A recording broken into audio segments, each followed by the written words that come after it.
Step 1. Place a steel pipe in the middle of the container to easy push the machine. Step 2.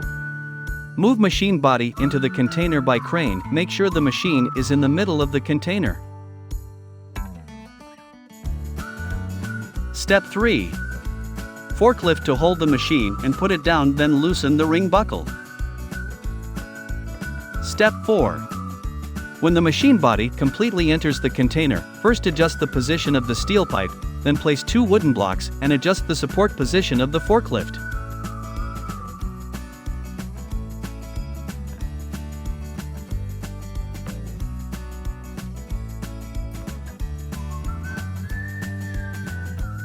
Step 5.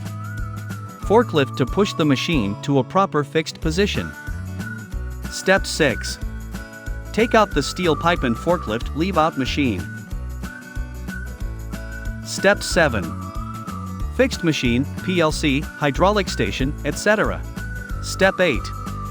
Loading another machine part in the same way.